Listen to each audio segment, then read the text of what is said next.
안녕하세요. 사연에 빠지다의 DJ 민영입니다. 오늘 사연자는 시어머니 때문에 회사에서까지 망신을 당했다는데요. 과연 어떤 사연인지 들어보시겠습니다. 오늘도 두 가지 사연 준비되어 있는데요. 끝까지 들어주실 거죠?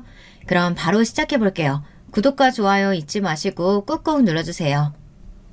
안녕하세요. 저는 결혼한 지 몇 년 되지 않아 아직 신혼의 단꿈에 빠져있는 새댁입니다. 한참 알콩달콩해야 할 새댁이 무슨 일로 사연까지 보냈는지 궁금하실 텐데요. 사실 저도 이 상황이 너무 난감해요. 결혼하고 난 뒤 행복한 나날을 보내는 와중 자꾸만 저의 결혼 생활에 똥물을 튀기는 사람들이 있거든요. 그건 바로 시어머니와 시누이예요. 내가 결혼을 괜히 했나 싶은 생각이 들 정도로 시어머니와 시누이는 저를 힘들게 합니다. 어떨 땐 이렇게 살다가는 정말 이혼을 할 수도 있겠다는 생각이 들 정도입니다. 저와 남편은 회사 동료 소개로 만나 딱 1년 연애하고 결혼했어요. 남편은 직장도 좋고 성격도 좋아요. 회사에서도 워낙 일 잘하기로 유명해서 동기 중 가장 먼저 승진했다고 소개팅을 주선해줬던 친구가 입이 마르게 칭찬했어요. 하지만 한 가지 제가 간과하고 있던 사실이 있었습니다. 남편은 효자입니다. 요즘 세상에 남편이 효자라는 것만으로도 힘든데 저희 남편은 효자에다가 하나 더 추가해서 여동생 바보이기까지 해요. 남편에게 8살 어린 여동생이 있거든요. 남편이 초등학교에 입학할 때 태어난 동생이다 보니 남편은 동생을 애지중지합니다. 연애할 때에는 사실 시누이가 어리든지 말든지 별로 상관이 없었어요. 물론 남편이 평소에도 시누이 이야기를 많이 하긴 했지만 크게 신경 쓰지 않았습니다. 그냥 여동생과 친하구나, 자상한 오빠다 정도로만 생각했죠. 그리고 사실 남편에게 동생이 있다는 말을 처음 들었을 때는 기분이 좋기도 했어요. 제가 형제가 없다 보니 결혼과 동시에 어린 동생이 생기면 재미있을 것 같았습니다. 그런데 동생도 동생 나름이지 시누이는 저와 가까워질 생각이 없는 것 같았습니다. 친해지기는커녕 오히려 저를 마음에 들어하지 않는 것 같았어요. 심지어 저를 오빠 여자친구가 아니라 마치 경쟁자로 생각하는 것처럼 보였습니다. 처음 보았을 때부터 그랬어요. 시댁에 인사 가기 전 남편이 저를 동생에게 먼저 소개해주고 싶다고 해서 저녁에 퇴근하고 밖에서 같이 저녁을 먹기로 했습니다. 시누이가 다니는 대학교 앞으로 저와 남편이 데리러 갔습니다. 그런데 시누이는 저를 처음 보자마자 굳이 하지 않아도 될 괜한 신경전을 했어요. 제가 조수석에 앉아있는데 갑자기 조수석 문을 열더니 저더러 뒷좌석으로 가라고 하더라고요. 제가 뒷좌석에 앉으면 멀미를 좀 해서 그러는데 언니가 뒤에 가서 좀 앉으시면 안 돼요? 제가 조수석에 앉아야 멀미를 안 하거든요. 그때까지만 해도 정말 속이 안 좋고 조수석이 좋아서 그러는 줄 알았어요. 그런데 잠시 뒤 꼭 그렇지만은 않을 수도 있겠구나 싶더군요. 시누이가 뒷좌석에 앉은 저를 철저하게 배제하고 남편하고만 대화하려고 한다는 걸 금방 느꼈습니다. 시누이는 자꾸만 저는 전혀 모르고 남편과 시누이만 아는 이야기를 꺼내며 둘이서만 시시덕거렸어요. 남편은 뒤에 앉은 제가 신경 쓰여 저에게 말을 걸려고 하면 시누이는 일부러 말을 탁탁 끊었습니다. 심지어 남편의 어깨에 기대 애교를 부리면서요. 저도 익히 남편에게 들어 시누이와 남편의 사이가 남다른다는 건 알았지만 이 정도일 줄은 몰랐습니다. 저녁을 먹으면서도 저는 어이가 없었어요. 남편이 화장실에 가고 저와 시누이만 남았는데 시누이가 갑자기 제 얼굴을 빤히 쳐다보더군요. 그러더니 저를 위아래로 훑었어요. 저는 기분이 상하는데도 애써 웃으며 왜 그러냐고 물었습니다. 제 얼굴에 뭐라도 묻었느냐고요. 그러자 시누이가 피식 웃으면서 한다는 말이 기가 막히더군요. 전에 만났던 언니는 키도 작고 아담하니 귀여웠는데 언니는 키도 너무 크고 피부도 까무잡잡한 게 영 오빠랑 안 어울리네요. 순간 저는 제 두 귀를 의심했습니다. 정말 저에게 하는 말이 맞나 싶어서요. 저는 너무 황당해서 말문이 턱하고 막히고 말았습니다. 제가 아무리 마음에 안 들어도 그렇지 남편의 전 여자친구 이야기까지 하면서 대놓고 저와 비교하는 건 기분이 상했습니다. 오빠가 원래 예전부터 저처럼 작고 하얀 여자가 이상형이거든요. 갑자기 왜 여자 보는 눈이 바뀌었을까? 언니 혹시 집에 돈 많아요? 시누이가 아무리 나이가 어리다고 해도 성인이에요. 20살을 훌쩍 넘긴 성인이 어떻게 하면 저런 개념 없는 소리를 할 수 있을까요? 저는 이대로 순순히 넘어가 줄 수는 없었습니다. 이제 곧 가족이 될 사이인데 만만하게 보일 수는 없었어요. 여동생한테 자기 여자 취향 솔직하게 말하는 오빠가 몇이나 되겠어요. 더군다나 아직 아무것도 모르는 어린 동생한테. 내가 특별히 애비 아가씨한테만 얘기해주는 건데 오빠가 나 보자마자 첫눈에 반해서 몇 달을 쫓아다닌 거예요. 저는 사실 처음엔 그냥 그랬거든요. 저는 애써 말을 돌려 신우이를 한 방 먹였습니다. 좀 얄미워서요. 그랬더니 신우이 얼굴이 순식간에 빨개지더군요. 고작 1년 만나놓고 언니가 오빠야 돼 뭘 한다고 그래요. 지금이야 둘이 좋아서 아무것도 눈에 안 보이겠지만 우리 오빠가 워낙 나라면 끔찍해서 내가 언니 싫다고 하면 결혼도 안 할걸요? 그러니까 앞으로 나한테 잘해요. 나한테 못하면 오빠한테 다 잃을 거니까. 어머, 이제 보니까 우리 아가씨가 오빠가 갑자기 장가 간다고 해서 되게 서운한가 봐요. 걱정하지 말아요. 제가 오빠한테도 잘하고 우리 귀여운 아가씨한테도 잘할게요. 애써 웃으며 받아쳤지만 사실 그날 신우이를 만나고 나서 저는 당황했어요. 이건 뭐 대학생이 아니라 초등학생보다도 못한 것 같았습니다. 아무리 오빠가 장가 가는 게 아쉽고 서운해도 그렇지 어쩜 새언니 될 사람한테 저러나 싶었죠. 신우이의 만행은 거기서 끝이 아니었습니다. 식사 자리가 끝나고 시간이 늦어 남편이 저를 집에 데려다 준다고 했는데 신우이가 갑자기 배가 아프다며 배를 부여잡더니 빨리 집으로 가자고 남편을 조르더군요. 나 배도 너무 아프고 너무 피곤해. 언니까지 데려다주고 돌아와서 가면 너무 힘들 것 같아. 언니는 배도 안 아프고 건강하니까 혼자서 집에 갈 수 있죠? 남편의 어깨에 착 붙어서 배도 아프고 피곤하다며 징징거리는데 딱 봐도 꾀병이더군요. 저는 애써 표정을 가다듬으며 남편에게 먼저 가라고 했습니다. 저는 그냥 택시 타고 간다고요. 그날 집에 돌아와서도 저는 마음이 쉽사리 가라앉지를 않았습니다. 남편의 팔짱을 끼고 유유히 사라지던 신우이의 표정과 모습이 떠나질 않아서요. 남편의 어린 여동생에게 화가 나고 질투심이 생긴다는 게 저도 어이가 없었지만요. 신우이의 태도는 제가 충분히 기분 상할 만했어요. 저는 결국 참지 못하고 남편에게 전화해 식사 자리에서 신우이가 저에게 무례하게 군 것에 대해 하소연했습니다. 저더러 남편 이상형이 아니네 마네 했던 말부터 헤어질 때까지 배가 아프다고 한 것도 꾀병 같았다고요. 그런데 제 하소연에 돌아온 남편의 말에 저는 순간 당황했습니다. 남편은 신우이가 제게 무례하게 굴 거라는 걸 다 알고 있었다는 겁니다. 미진이가 워낙 유난해. 전에도 내 여자친구들만 만나면 그랬어. 자기한테 미리 말하려다가 그러면 자기가 괜히 더 긴장해서 나올 것 같아서 이야기 안 한 거야. 자기 기분 상했으면 미안해. 저는 어안이 벙벙했습니다. 남편의 여자친구를 볼 때마다 신우이가 저랬다네요. 시스터 컴플렉스, 브라더 컴플렉스 말로만 들어봤지 실제로 제가 이런 일을 겪게 될 줄은 몰랐으니 적잖이 당황스럽더군요. 미진이한테는 내가 오빠이기 전에 부모가 친구였어. 어려서 부모님이 바쁘셔서 내가 미진이 기저귀 갈아주고 업어주고 키웠거든. 중고등학교 때는 수업 끝나는 대로 집에 가서 미진이 밥 차려주기 바빴고. 그랬던 오빠가 갑자기 결혼한다고 하니까 미진이가 셈이 좀 나나봐. 자기가 좀 이해해줘. 남편은 신우이에 대한 일을 대수롭지 않게 여겼습니다. 시부모님이 남편과 늦둥이인 신우이를 키우기 위해 돈 버느라 하루 종일 장사를 하셨대요. 그러다 보니 남편이 신우이를 키우다시피 한 거죠. 그랬으니 신우이도 부모님보다 남편을 더 많이 의지했던 거고요. 사실 남편에게 막연하게 이야기 들었을 때는 남편도 신우이도 이해되지 않았어요. 하지만 어쩌겠어요. 집마다 다 상황이 다른 거고 앞으로 가족이 될 사람인데 제가 더 이해하려고 노력해야죠. 저는 마음을 잡고 신우이와 더 가까워지자 마음을 먹었습니다. 신우이와 남편 사이가 좋은 만큼 저도 신우이와 잘 지내다 보면 자연스레 가족이 될 테니까요. 그런데 제가 너무 쉽게 생각했나 봐요. 신우이는 제가 생각한 것보다 훨씬 더 개념이 없었습니다. 신우이는 생각지도 못한 순간에 불쑥 제 앞으로 튀어나왔어요. 결혼식장을 보러 다닐 때도 신부 화장이나 드레스를 보러 다닐 때도 툭하면 남편을 따라왔습니다. 그날 또 결혼식 메이크업을 상담받으러 갔는데 신우이가 굳이 따라왔더군요.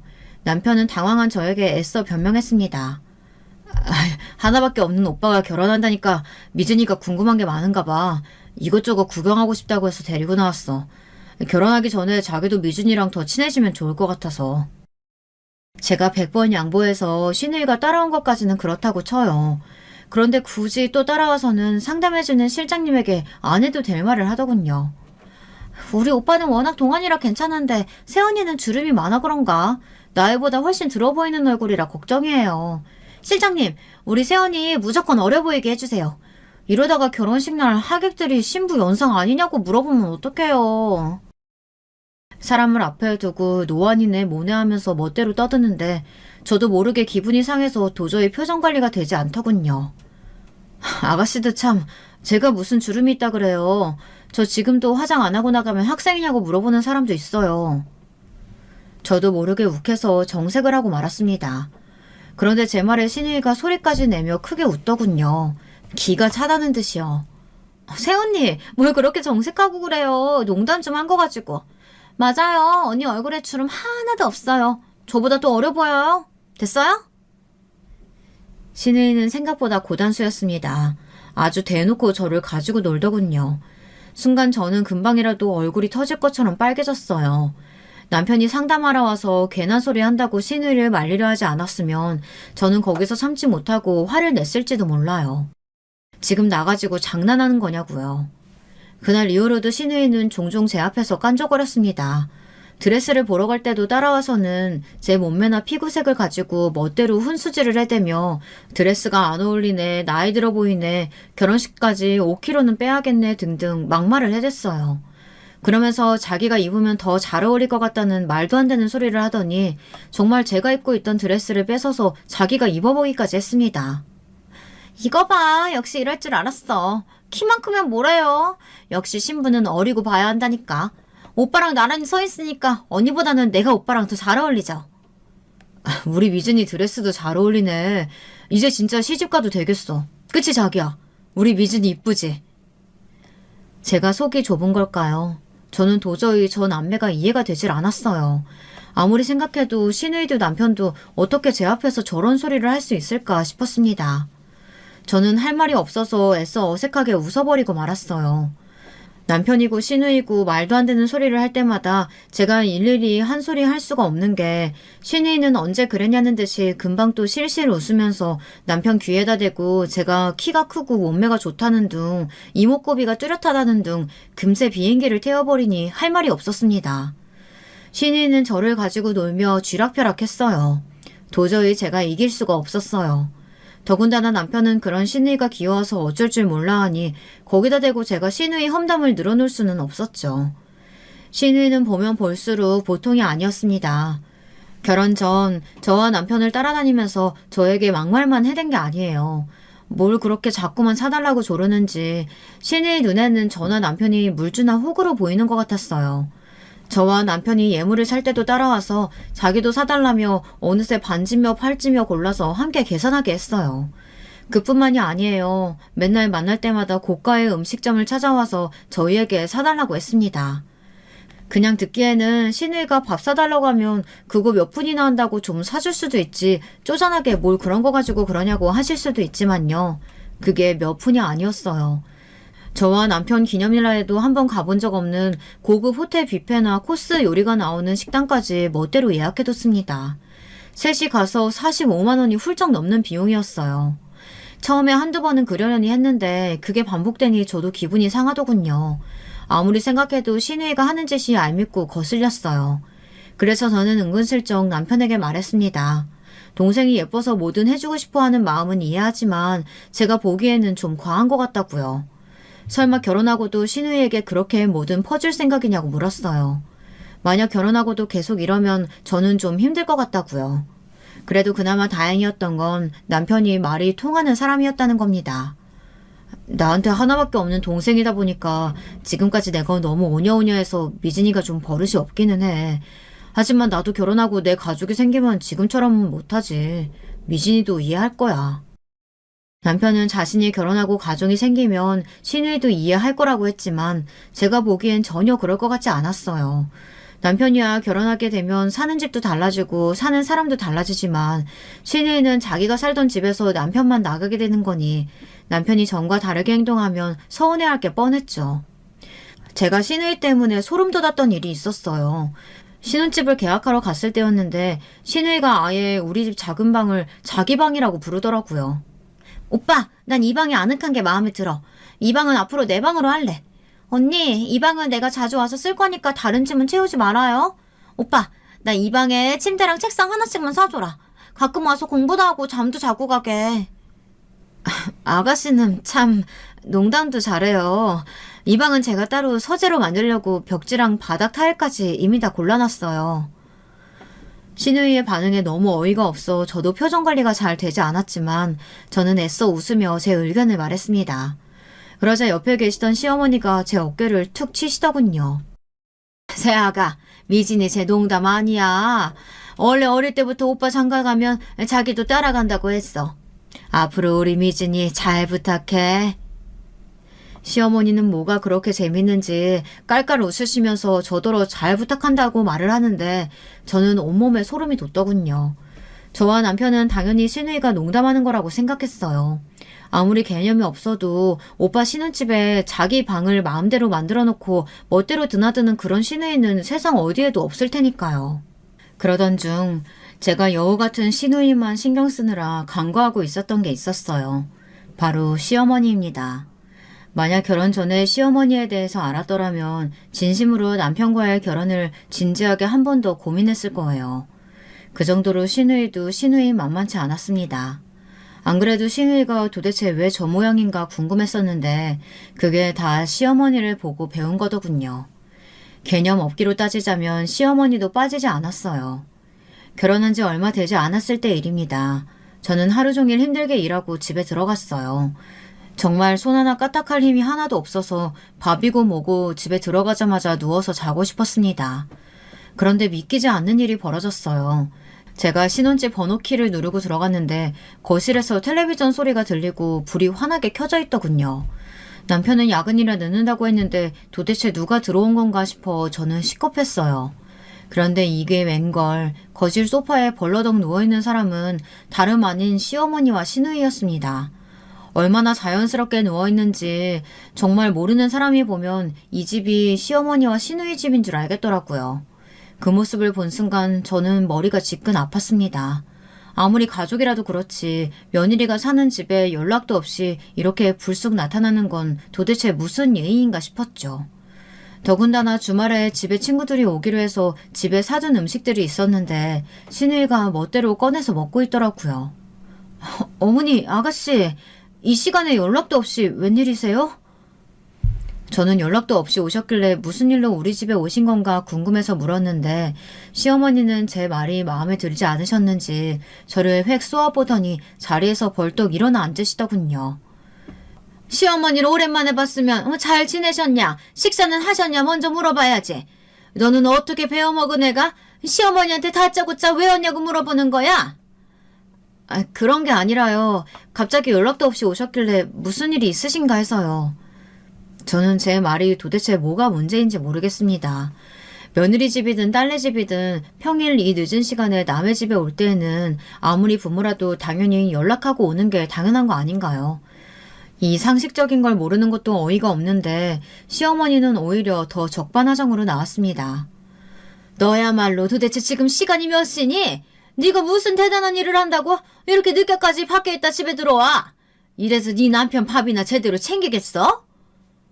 언니가 오빠처럼 대기업 다니는 것도 아니면서 뭘 그렇게 회사에 충성을 다해요? 그리고 아무리 바빠도 그렇지 여자가 결혼했으면 남편부터 챙겨야죠. 냉장고에는 배달 음식밖에 없고 주방에는 설거지도 안 해서 썩은 내가 진동하고. 옛말 틀린 거 하나도 없습니다. 잔소리하는 시어머니보다 말리는 시누이가 더 얄밉다더니 딱 그 꼴이었어요. 시누이는 멋대로 주방에 들어가 냉장고를 뒤지더니 냄새가 난다는 둥 설거지도 안 하고 출근을 했다는 둥 하며 잔소리를 해댔습니다. 저도 듣다 도저히 들어줄 수가 없어 참다가 결국은 한 소리 했습니다. 오늘은 진우씨가 설거지랑 집안일 담당인데 아침에 깜빡하고 안 하고 갔나 봐요. 오늘 야근이라니까 이따 오면 하라고 할게요. 평소 같으면 설거지든 냉장고 정리든 제가 후다닥 할 수 있는 일이었지만 시어머니와 시누이의 태도가 짜증이 나서 저도 모르게 남편에게 시키겠다고 했어요. 그러자 예상대로 시어머니의 표정이 싹 바뀌었습니다.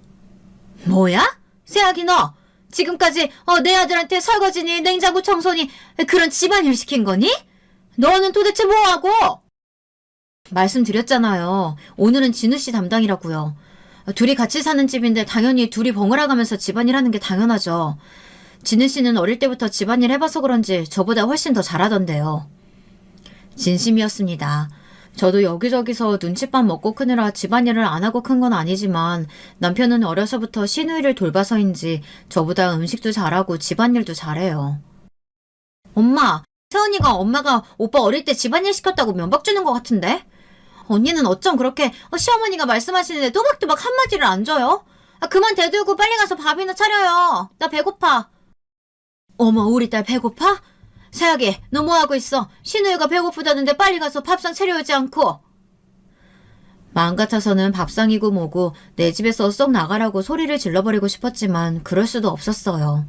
어쨌든 시댁 식구들인데 밥 시간대에 온 식구들을 밥도 안 차려주고 보낼 수는 없었습니다.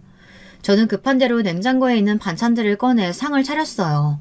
상에 올린 음식들은 대부분 친정엄마가 해다 주신 반찬이었습니다. 남편이 친정에 갈 때마다 엄마 반찬을 잘 먹어서 엄마가 자주 반찬을 해다 주셨거든요. 저는 다행이다 싶었습니다. 엄마가 해주신 반찬도 없으면 시어머니와 시누이에게 또 괜한 꼬투리를 잡혔을 테니까요. 그런데 시어머니나 시누이는 정말 상상을 뛰어넘는 사람들이었어요. 친정엄마가 해주신 반찬이며 음식들을 하나도 남김없이 마구 퍼먹어서 빈 접시들만 남았는데도 그 앞에서 말도 안 되는 소리를 해대더군요. 사돈이 가만 보면 간이 너무 짜. 우리 아들 짜게 먹으면 안 되는데. 새아기니까 사돈한테 간 좀 제대로 보시라고 해라. 사위 먹는 반찬에 무슨 소금을 이렇게 뿌려댔대. 거기다가 혼자 사는 할머니가 무슨 손이 이렇게 크다니. 너희 둘이 사는데 이건 너무 많겠다. 음식 버리면 안 되니까 우리가 가는 길에 장조림이랑 겉절이는 좀 싸가자. 엄마, 냉장고에 배랑 사과도 있던데? 그것도 싸가자. 친정엄마 음식 가지고 타박할 때는 언제고 어느새 냉장고에 있는 과일이랑 반찬들은 다 봤는지 냉장고에 남은 반찬들이랑 과일까지 싸달라더군요. 저는 황당하면서도 빨리 시어머니와 시누이를 보내고 싶어 대충 반찬과 과일을 싸서 보냈습니다. 그런데 말도 안 되는 건 그 이후에도 자꾸만 우리 집에 오셨다는 겁니다. 항상 연락도 없이 불쑥 아무 때나 나타나서 밥 차려라, 집골이 이게 뭐냐 하면서 시집살이를 하셨어요. 그럴 때마다 시누이는 항상 대동하고 오셔서는 둘이 똑같이 굴었죠. 그럴 때마다 저는 눈앞이 캄캄했어요. 말도 안 통하는 시어머니만으로도 너무 힘든데 앞으로 저 여우 같은 시누이까지 어떻게 감당해야 하나 답이 없었거든요. 남편에게도 말해봤지만 소용없었어요. 시어머니와 시누이는 기가 막히게 남편이 없을 때만 집에 왔기 때문에 남편은 실제로 시어머니와 시누이의 만행을 보지 못했어요. 남편도 막연하게 제 말만 듣는 거라 시어머니와 시누이가 저와 친해지고 싶어서 오는 건데 왜 그렇게 싫어하느냐고 오히려 저를 이해하지 못했죠. 자기도 알잖아. 우리 엄마 아버지 돌아가시고 많이 외로워하셔서 나랑 미진이가 엄마 많이 챙기는 거. 엄마 딴에는 자기랑 더 딸처럼 지내고 싶어서 가까워지고 싶어서 그러는 거니까 좀 이해해줘. 우리 엄마는 나 초등학교 때 아버지 돌아가셨어. 그런데도 지금까지 나한테나 자기한테 한 번도 이래라 저래라 귀찮게 하신 적 없잖아. 거기다가 아가씨까지 매번 따라와서 옆에서 깐족거리는데 듣다 보면 정말 미쳐버릴 것 같다니까? 장모님이 우리 생각해서 잘해주시는 거 나도 알지. 우리 엄마는 장모님이랑 달리 마음도 약하고 어려. 미진이도 마찬가지고. 자기가 우리 식구들 때문에 힘들겠지만 내가 그만큼 자기랑 장모님께 잘할게. 미안해 여보. 남편은 항상 제 하소연에 조금만 이해해달라며 미안하다고 했습니다. 자기 식구들이 좀 예민하고 특이하다는 걸 본인도 안다면서요. 제 투정에 남편이 그렇게 얘기할 때면 저도 마음이 좋지 않았습니다. 그럴 수밖에 없는 게 남편은 저희 친정엄마에게 참 잘했어요. 친정엄마에게 뿐만이 아니라 저희 외가 친척들에게까지 잘했습니다.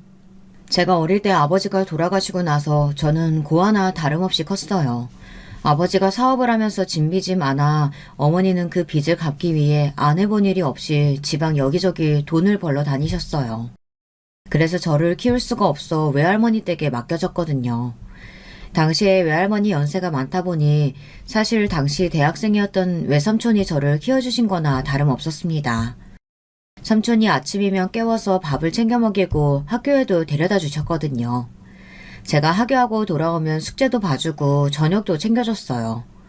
그러다가 삼촌이 장가가고 나서는 한동안 못 봤었는데 외할머니가 돌아가시고 나서는 다시 삼촌 댁으로 갔습니다. 사실 바로 삼촌 댁으로 간 거는 아니에요. 처음엔 여러 이모 댁을 전전했었는데 이모들이 저를 구박하고 눈칫밥 먹인다는 소리를 어디서 듣고서는 삼촌이 저를 데리러 왔어요. 그 이후로 엄마가 데리러 올 때까지 저를 삼촌이 걷어서 몇 년을 더 키워주셨어요. 삼촌은 저에게 그렇게 잘해주시고도 미안해하세요.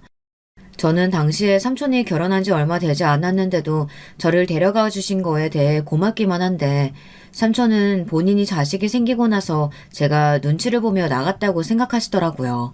전혀 아닌데 말이죠.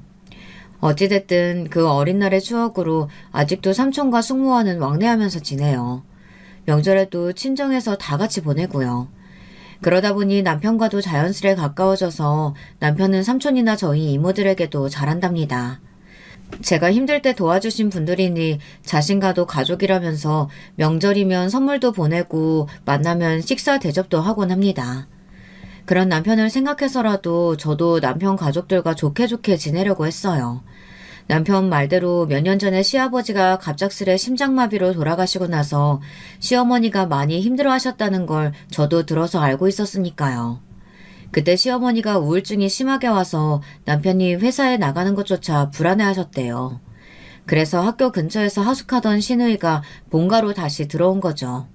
시어머니 곁에 있겠다고요. 물론 시댁 식구들끼리 사이가 좋은 건 저도 알겠습니다. 하지만 그건 자기들끼리 이야기지 저에게 대하는 방식은 전혀 달랐어요. 저를 새로운 가족으로 생각하기보다는 자기들 집에 일해주러 온 식모 정도로 생각하는 것 같았습니다. 연락도 없이 시도 때도 없이 집에 들여닥쳐서는 시어머니는 저에게 밥해라 청소해라 잔소리하고 시누이는 올 때마다 제 옷이며 가방, 액세서리를 멋대로 달라고 졸라대도 넘어갔습니다. 어떨 때는 말도 안 하고 옷을 가지고 가버린 적도 있었거든요. 한 번은 연락도 없이 나타나는 시어머니와 시누이가 불편해서 제가 현관 비밀번호를 바꾼 적이 있었어요. 근데 그 일을 가지고 시어머니가 일하고 있는 제게 전화해서 막말을 퍼부었습니다. 세하게, 너 우리 오는 거 싫어서 비밀번호 바꿨니? 어차피 우리 아들한테 물어보면 그까지 비밀번호 다 말해주겠지만 네가 하는 꼴이 너무 건방져가지고 그냥 넘어갈 수가 없다. 내가 내 아들 집에 가겠다는데 네가 뭔데 마음대로 비밀번호를 바꿔? 이게 아주 멀쩡한 모자지간 떼어내려고 작정을 했구나. 시어머니는 쉬지도 않고 자기 말만 퍼부었어요. 제가 끼어들 틈도 없이요. 목소리가 얼마나 큰지 다른 직원들에게까지 소리가 들릴 것 같아 저는 사무실을 나와 전화를 받았습니다. 그리고 최대한 차분하게 제 생각을 말씀드리려고 했어요. 어머니, 화내지 마시고 들어주세요. 그 집이 진우 씨 집이기도 하지만 저도 같이 사는 집이잖아요. 연락 오실 때는 연락을 주고 오셔야 저도 준비를 해놓죠. 갑자기 불쑥 오시는 거 며느리로서는 당황스럽고 불편합니다.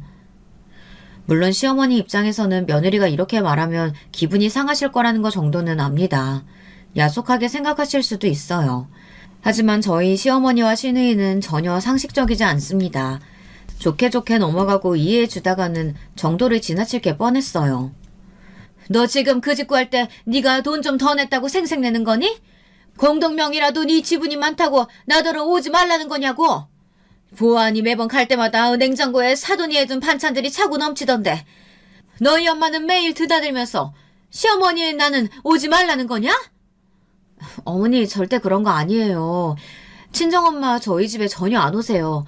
제가 한 번씩 가서 반찬 가지고 오는 거라고요. 상식이 통하질 않으니 저도 욱하게 되더군요. 언성도 절로 높아지고요.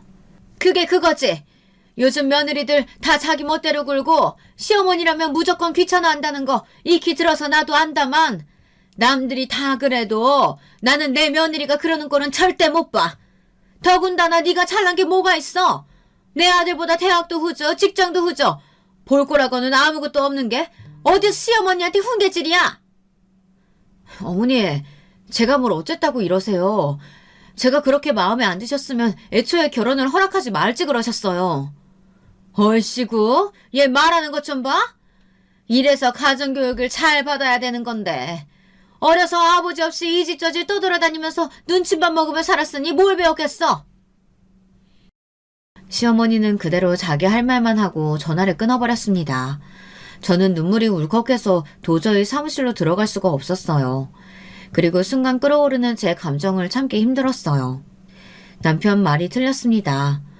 아무리 봐도 이건 가족으로서 저와 잘 지내고 싶어서라기보다는 제가 미워서 내쫓으려고 하는 걸로밖에 보이질 않았거든요.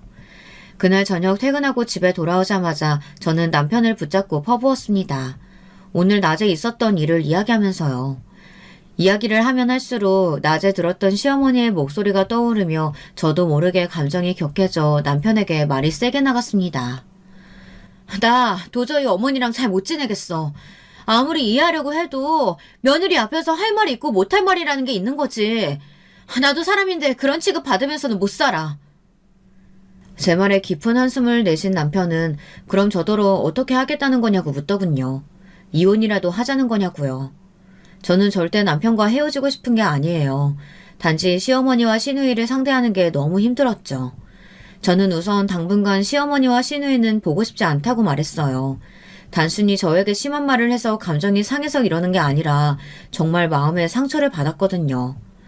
아무렇지 않게 시어머니와 시누이를 보며 웃으며 이야기를 나눌 수 없을 것 같았어요. 앞으로 시어머니와 시누이와 정말 가족으로 지내려면 서로 시간이 필요하다고 생각했어요. 시어머니와 시누이도 변해야 하고요. 그날 일로 많은 것이 달라졌습니다. 특히 남편이 많이 변했어요. 남편도 저와 시어머니 사이를 가볍게 생각하다가 제가 힘들어하는 모습을 보고 나니 느낀 게 있었나 봐요. 그날 시어머니가 저에게 전화로 막말을 퍼부은 일에 대해 남편은 시어머니를 찾아가 화를 냈습니다. 애초에 불편하다고 연락 좀 하고 오시라고 그렇게 말을 했어도 어머니가 안 바뀌니까 우리가 비밀번호 바꾼 거 아니에요.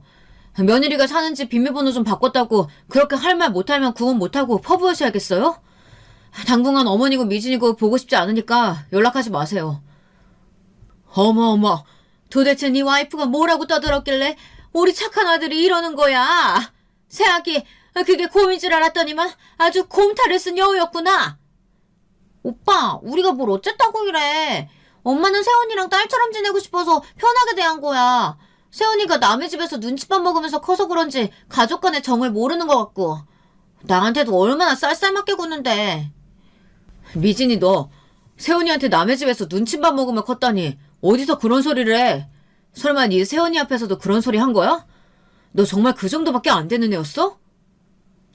남편에게 싫은 소리 한 번 들은 적 없던 큰 시누이와 시어머니는 그날 이후 저를 더 미워했습니다. 이 일이 전부 다 저 때문에 벌어진 일이라고 생각했죠. 자기들이 잘못한 건 아무것도 없는데 제가 중간에서 이간질했다고 느꼈어요. 사실 남편이 그렇게까지 말하면 시어머니나 시누이도 좀 느끼는 게 있겠지 싶었는데 전혀 아니더군요. 당분간 연락하고 싶지 않다고까지 말했는데도 남편이 시어머니나 시누이에게 오는 연락을 받지 않는지 시어머니는 저에게 연락을 했어요.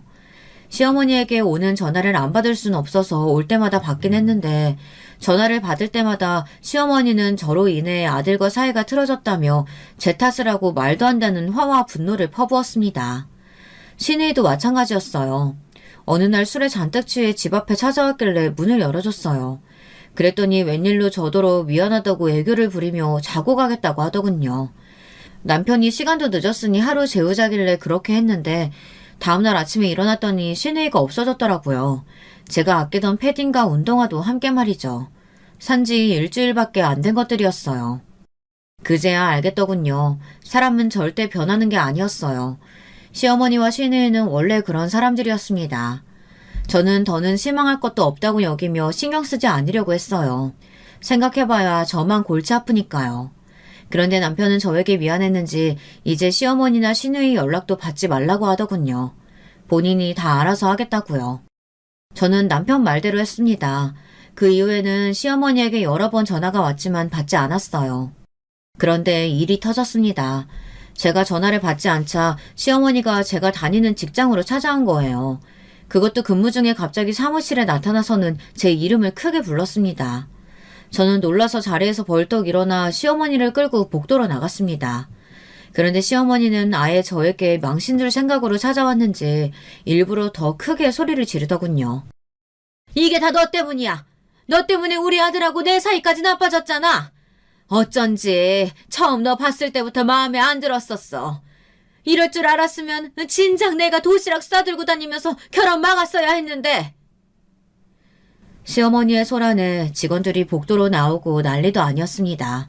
저는 너무 쪽팔려서 얼굴이 금방이라도 터질 것 같았어요. 아무리 그래도 그렇지 어떻게 제가 일하는 직장까지 찾아와서 이러세요. 이까지 회사 잘리든 말든지 내가 알 게 뭐야. 너 때문에 지금 나 못된 시어머니로 낙인 찍혀가지고 아들 목소리도 못 듣고 있는데 너 지금 당장 내 앞에서 잘못했다고 무릎 꿇고 빌어. 안 그러면 니네 집에 찾아가서 네 엄마한테 딸년 교육이 이따위로 시켰다고 난리칠 거니까. 정말 보면 볼수록 상종하고 싶지 않은 인간이었습니다. 어쩜 저 정도로 몰상식할 수가 있죠.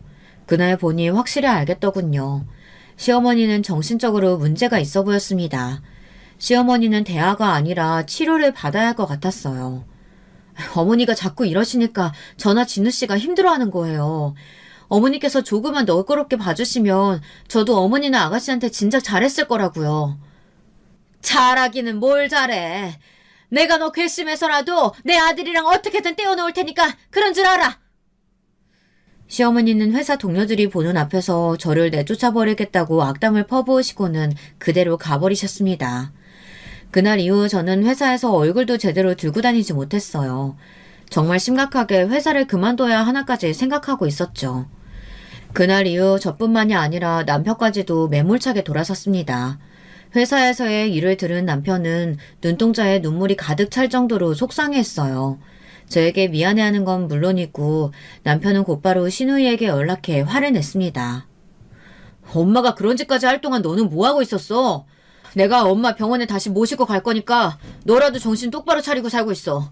안 그러면 앞으로 용돈이고 뭐고 얄짤도 없을 줄 알아. 엄마가 잘못한 거 가지고 오빠는 왜 나더러 뭐라고 해. 나는 버는 돈도 없는데 오빠가 용돈까지 안 주면 난 뭐 먹고 살아.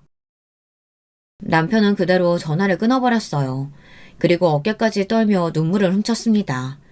지금까지 남편이 말을 하지 않아서 그렇지 나름 많이 힘들었었나 봐요. 시아버지 돌아가시고 가장으로 살면서 정신적으로 아파하는 시어머니와 아직 어리고 철딱선이 없는 시누이까지 챙기느라 많이 지쳤었나 봐요. 남편이 대기업에 다니며 악착같이 모은 돈으로 시어머니와 시누이를 돌보며 경제적으로도 많이 안정되며 시어머니의 상태도 좋아졌답니다. 그래서 남편도 저와 결혼을 한 거고요. 아들이 가정을 이루고 안정적으로 사는 모습을 보면 시어머니도 더 좋아지실 것 같아서요. 그런데 이런 일이 생길 줄은 꿈에도 몰랐답니다. 아들이 사랑하는 사람이니 당연히 시어머니나 시누이도 좋게 받아줄 줄 알았는데 말도 안 되는 꼬투리를 잡으며 이렇게 적대적으로 대할 줄은 몰랐대요. 저는 시어머니의 일로 힘들어하는 남편을 애써 위로했습니다. 저도 어쩌다 일이 이렇게까지 된 건지는 모르겠지만 결혼한 지 얼마 되지도 않았고 몇십 년 동안 남으로 살았던 사람들끼리 가족이 되는 일이니 당연히 우여곡절이 있는 거라고 여기며 앞으로 함께 잘 해결해보자고 했어요. 물론 말처럼 쉽지 않겠지만 저도 시어머니와 시누이를 이해해보도록 노력해보겠다고 했습니다. 남편을 위해서라고 생각하면 할 수 있을 것 같았어요. 그러던 중에 좋은 일이 생겼습니다. 남편이 직장에서 승진을 했어요. 사실 남편이 결혼한 이후 시어머니께 말씀드리지 않은 것이 있는데요. 남편이 결혼하고 얼마 뒤 다니던 대기업을 그만두고 직장을 옮겼습니다. 그 전부터 남편은 항상 직장을 옮기고 싶어 했었는데 시어머니께서 무조건 대기업에 버티고 다녀야 한다고 해서 참고 다녔었죠. 하지만 워낙 좋은 기회가 생겨 남편은 시어머니께는 비밀로 하고 직장을 옮겼습니다. 그리고 드디어 승진을 한 거죠. 그것도 최연소 임원 승진이었습니다. 처음 남편이 지금의 직장으로 왔을 때 연봉도 높고 직급도 높아서 기존의 직원들 텃세가 조금 있었는데요. 대기업에서 왔다고 뭐가 다르냐고요. 그런데 얼마 되지 않아 남편이 일하는 걸 보고 다들 남편을 인정했습니다. 남편이 회사에 들어온 지 반년 만에 지난해 실적을 훌쩍 넘겼거든요. 다들 임원 승진도 당연하다고 생각했어요. 이래저래 힘든 시기를 잘 해낸 남편이 저는 존경스러웠습니다.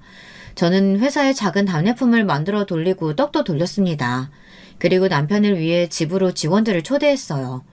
남편의 승진을 가볍게 축하하는 자리였죠. 그런데 그날 일이 터지고 말았습니다. 몇 달 좀 잠잠하다 싶더니만 시어머니가 결국은 또 일을 냈어요. 하필이면 그날 시누이를 대동하고 남편이 평소 좋아하던 갈비와 게장을 만들어 오셨더군요. 아무리 미워도 시어머니를 문전박대할 수는 없어 문을 열어드렸습니다. 그리고 남편 회사 직원들이 와 있다고 미리 말씀드렸어요. 행여나 또 실수하실까 봐서요. 그런데 저희 시어머니는 옳고 그름을 판단하실 줄 모르는 분이었어요. 글쎄 식사를 하던 직원들에게 남편의 승진 소식을 듣고는 사람들 다 있는 앞에서 말도 안 되는 소리를 하시더군요. 내 아들이 이렇게 대단하다니까? 아무리 생각해도 너한테 내 아들은 과분해서 너무 과분해. 이럴 줄 알고 내가 이번 기회에 새로 며느리 구했다. 아들, 네가 지금 당장 이혼해도 결혼하겠다고 줄 선 여자가 한 트럭이니까 지금 당장 인연이랑은 이혼해라. 저는 순간 경악을 금치 못했습니다. 남편과 함께 일하는 직원들이 있는 앞에서 정말 저런 소리를 하셨어요. 저는 현기증이 날 정도로 충격을 받아 비틀거렸죠. 그때 놀란 남편이 저에게 달려와 부축하고 시어머니에게 소리를 질렀습니다. 어머니, 도대체 왜 이래요? 정말 노망이라도 난 거예요? 아들, 엄마한테 노망이라니? 네가 지금은 저 여우한테 홀려서 몰라서 그러는데 너 분명 후회할 거야.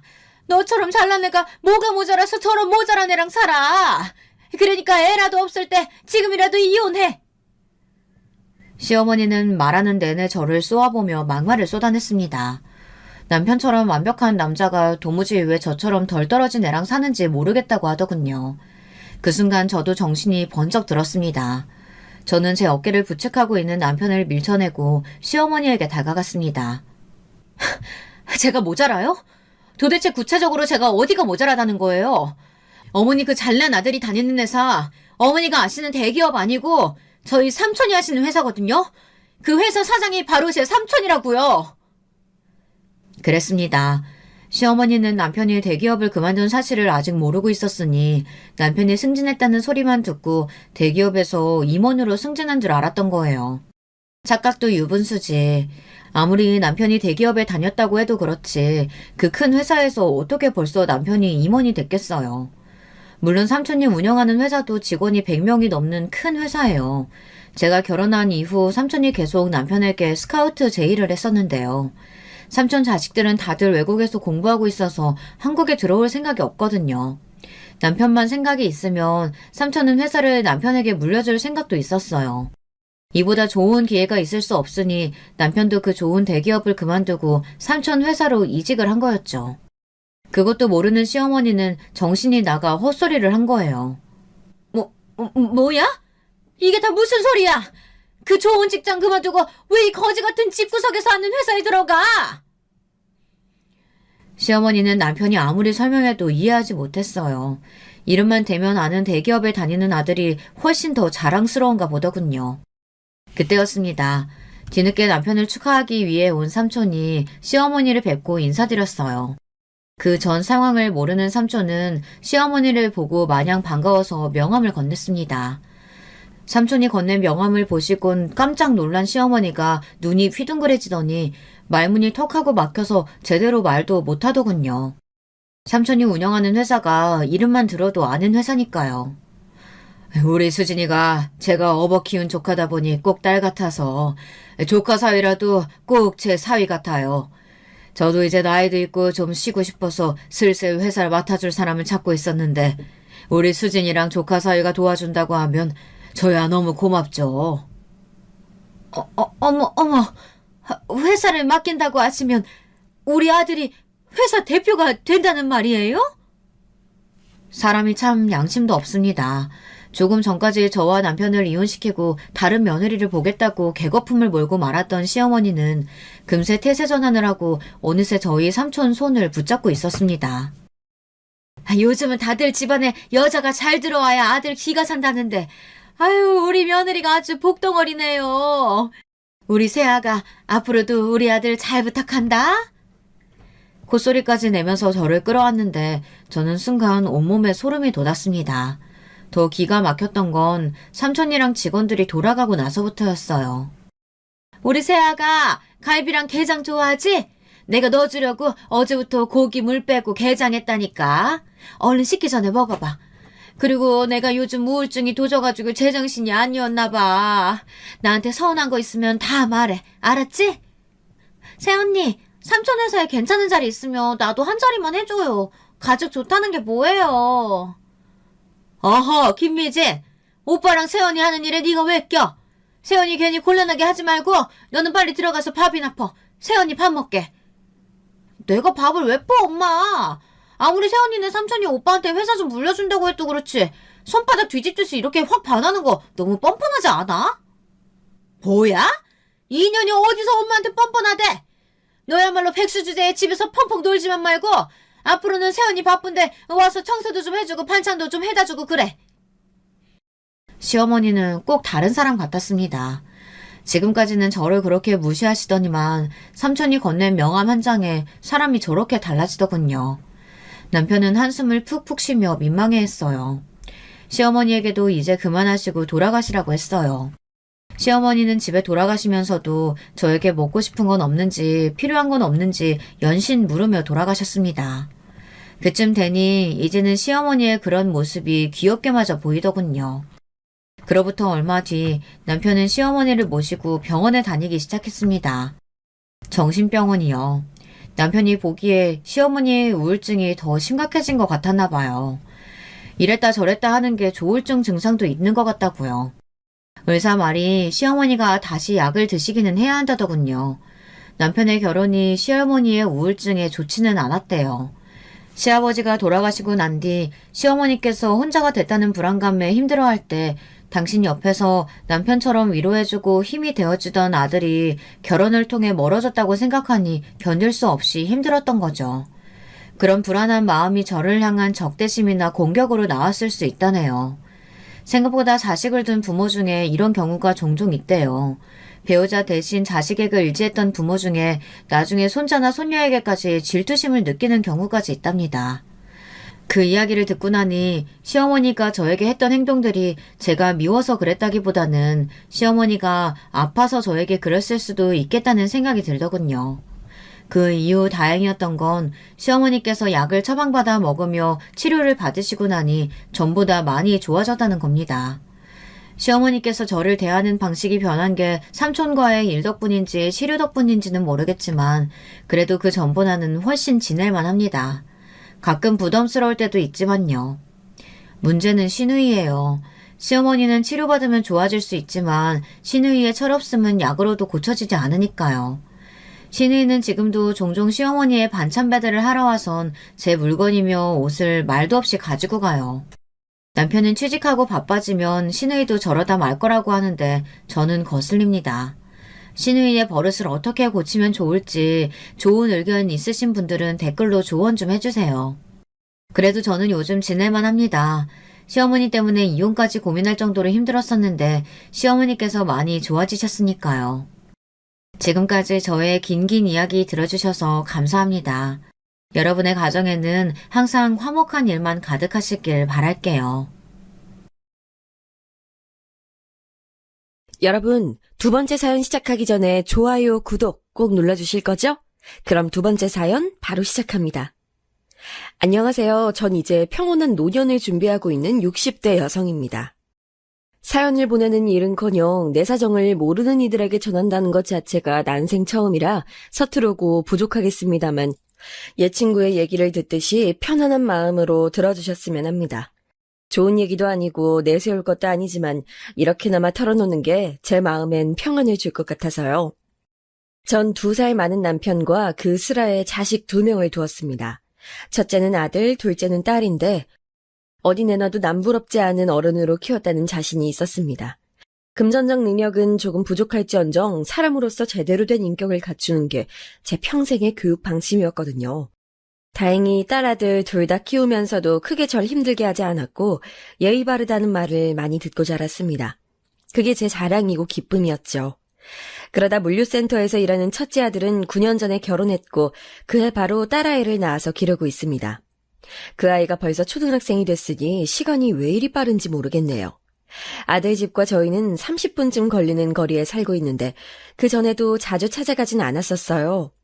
왜 요즘 시어머니가 갑자기 반찬을 준답시고 찾아가거나 가사에 신경 쓰는 걸 싫어하는 요즘 며느리들이 많잖아요. 그래서 신경을 쓰지 않는 게 가장 좋은 부모인 것 같아서 그렇게 살아왔습니다.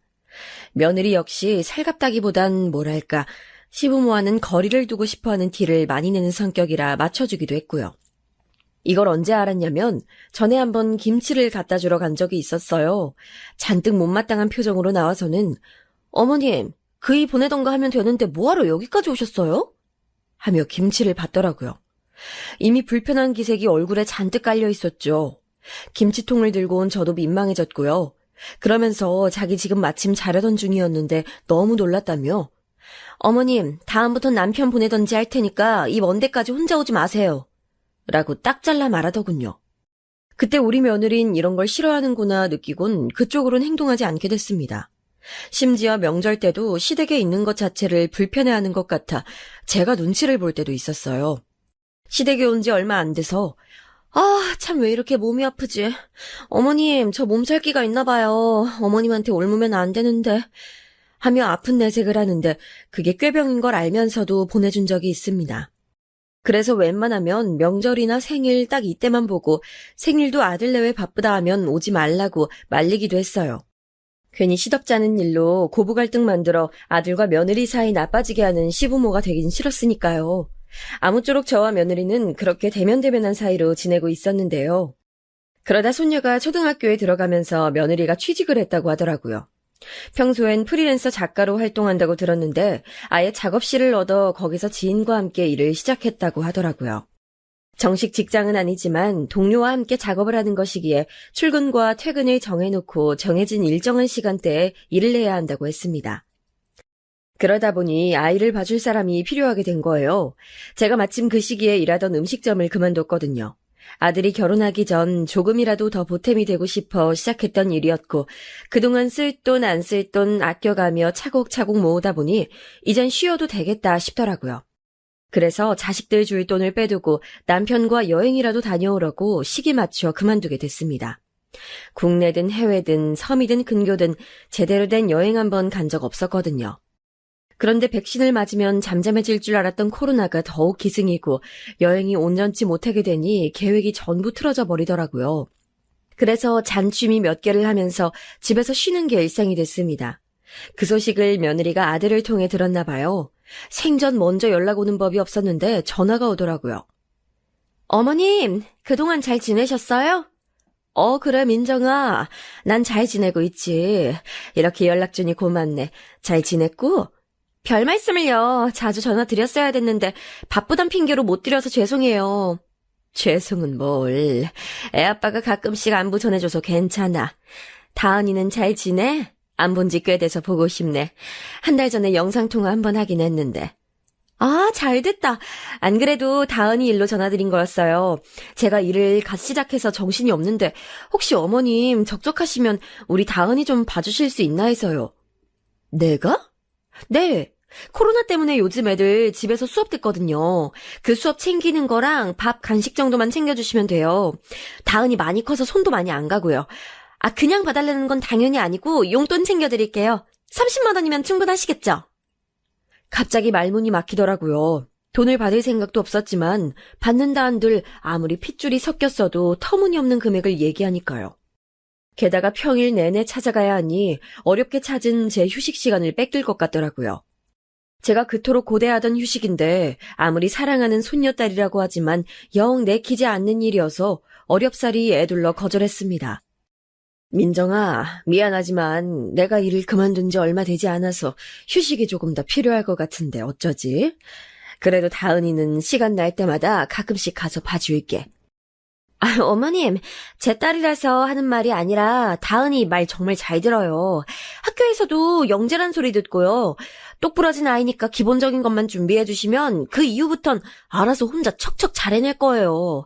제가 장담해요. 그리고 혹시 금액이 너무 적게 느껴지신다면 50만 원 어떠실까요? 저도 이 정도는 해야 마음이 편할 것 같았어요. 왠지 여기서 더 거절하면 인정 없는 시엄마가 될 것 같아서 고민이 됐습니다. 하지만 밤낮 없이 일하는 아들을 떠올리니 돈이 무슨 소용이고 내가 쉬는 게 무슨 소용인가 싶더라고요. 그래서 그냥 알겠다고 했습니다. 바로 모레부터 나와 달래서 그 뒤로 잡혀있던 취미반은 전부 그만두고 남편에게도 당분간은 아들 집에 오갈 거라고 통보했습니다. 남편은 제가 손녀를 봐주기로 한 게 못마땅한 눈치더라고요. 다 큰 아이를 못하러 나이 든 부모한테까지 부탁하면서 돌봐야 하냐고. 무슨 일이든 무심한 남편이지만 저렇게 툭 얘기해주니 내심 웃기고 고맙더라고요. 본인 밥 해줄 사람이 사라져서 투정 부리는 건진 몰라도요. 그렇게 전 다시 출근으로 하루를 시작하게 됐습니다. 오랜만에 가는 아들 집이라 길이 헷갈리기도 하고 멀게도 느껴졌지만 앞으로 계속 오갈 길이니까 열심히 정을 붙이려 했지요. 집에 도착하니 손녀딸이 뛰어와서 맞이해주더라고요. 안 본 사이 손녀는 많이 자란 듯 했습니다. 제가 짐을 내려놓는 동안에도 옆에서 조잘조잘 떠드는 모습이 참새 같아 어찌나 귀여운지 다행히 손녀는 저를 잘 따랐고 제가 집에 오는 걸 무척이나 반기는 눈치였습니다. 저는 오던 길에 사두었던 아이의 간식을 준비해줬고 함께 나눠 먹으며 얘기를 나누었어요. 아빠는 보통 아침 7시에 나갔다가 저녁 6시에 들어오고 엄마는 이제 10시에 나갔다가 8시에 들어온다더군요. 그러고 보니 아이가 혼자 있을 시간이 길겠더라고요. 왠지 더욱 안쓰러운 마음이 커졌습니다. 밖에 나가 친구들과 놀고 싶은데 며느리가 코로나 때문에 바깥 출입도 자주 금지한다고 하더라고요. 사나흘에 몰아서 한 번 정도 꼭 필요한 약속만 갈 수 있게 해준다고요. 학원도 가지 않고요. 한창 뛰어놀 나이인데 너무한다 싶다가도 아프지 않은 게 최고니까 며느리의 선택이겠거니 하고 그러려니 했습니다. 며느리는 꽤나 엄격하고 철저한 엄마였어요. 다은이가 눈치를 많이 보는 게 그런 탓인 것 같았지만 이 또한 제가 관여할 바는 아니니까 아무 말하지 않았고요. 집에서 다은이가 온라인으로 수업 듣는 걸 도와주고 전 거실에 앉아 TV를 보거나 챙겨온 책을 읽었어요. 할 일 없이 무료하지만 손녀를 보는 재미에 소소한 행복을 느끼며 지냈습니다. 여느 할머니들이 다 이런 시간을 가졌다고 난 그래도 초등학생 손녀니까 그렇게 힘들지도 않고 어느 때고 자유롭게 만날 수 있는 복받은 할머니라고 생각하면서요. 그렇게 시간이 지나고 퇴근한 아들을 만났습니다. 보자마자 저에게 미안하다면서 제 손을 잡더라고요. 미안해 엄마. 내가 무능력해서 아직까지 엄마를 고생시키네. 조금만 더 봐줘. 지금 직장에서 자리 더 잡히면 엄마 가고 싶어 했던 여행 그거 내가 보내줄게. 그 말을 꾸역꾸역 간신히 내뱉는 아들이 안쓰러워 제 걱정 말라고 했어요.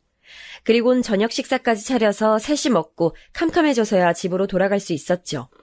제 집처럼 자주 들락날락하다 보니 집이 더러워져 있으면 청소도 해주고 오는 길에 찬거리를 사서 찬 반찬을 만들어두는 게 어느새 저의 일 중 하나가 되었습니다. 그렇게 정신없이 한 달이 지나갔어요. 근래 들어 어떻게 지나갔는지 모를 가장 바쁜 시간이었네요. 한 달째 되던 날 오전 9시에 딱 맞춰 제 계좌로 50만 원이 입금됐어요. 감사하다는 짧은 문자와 함께요. 돈은 보내지 말라고 답장했는데 그래야 자기 마음이 편하다면서 부담스러워하지 말라고 하더라고요. 뭐 50만 원으로 얼마나 마음이 편해질진 모르겠지만 그래야 한다니 알겠다 하고 받았습니다. 제가 쓴 돈이 2배는 더 됐을 테지만 구태여 설명하고 싶지도 않았고요. 아마도 며느리는 냉장고에 있던 새 반찬들과 손녀가 입고 있는 낯선 옷들이 그냥 하늘에서 뚝 떨어져 생겨난 거라 믿고 싶었는지도 모르죠. 그렇게 한 달 반쯤 지났던 날 처음으로 며느리 얼굴을 볼 수 있었습니다. 절 보려고 빨리 퇴근했다면서 족발을 사들고 왔더라고요. 그때 오랜만에 네 식구가 모여서 식사를 했네요. 일하고 온 며느리가 힘들까봐 빨리 먹고 일어나려 했습니다. 근데 며느리가 말하길 어머님 그거 들으셨어요? 요즘 애들은 집에서 홈스쿨링도 하더라고요. 어려운 건 아니고 그냥 집에서 선생님이랑 1:1 영상 수업 듣고 숙제 내주면 그거 하고 가족이 그 숙제 검토해주고 같이 얘기하면서 공부하면 학원이나 과외보다 훨씬 효과가 좋다고 하더라고요. 편한 분위기에서 공부할 수 있으니까요. 우리 애도 그런 거 시킬까 봐요. 논소리 부족하거든요, 다은이가. 그래, 뭐 좋지. 애들 공부는 일찍 시작해야 한다니까. 그쵸? 잘됐다. 그럼 혹시 어머님이 다은이 학교 수업 끝나면 숙제도 봐주실 수 있을까요? 숙제 검사를? 결국 저에게 일감 하나를 더 던져주려 하는 거였더라고요. 어차피 쌓인 일 하나 더 해준다고 그리 버거울까 싶어서 알겠다고 했습니다. 아들은 아무 말 없이 밥만 먹더라고요. 왠지 씁쓸한 기분이었지만 내색 않고 서둘러 집으로 돌아왔네요. 돌아와서도 이상하게 계속 울적한 기분이 들었습니다. 겨울만 되면 오던 갱년기 불면증이겠거니 싶었어요. 그런데 아무래도 서러움이 들었던 것 같아요. 하루하루가 아까운 내 나이에 여행이나 배움은커녕 자식 집에서 소모되고 있다고 생각하니 가슴이 답답했습니다. 하지만 여전히 제가 할 수 있는 별다른 선택은 없었죠. 거기다 그때쯤엔 무릎이 시큰해서 더더욱 며칠 정도는 쉬고 싶다는 생각이 간절했는데 그런 말을 꺼낼 수도 없었습니다.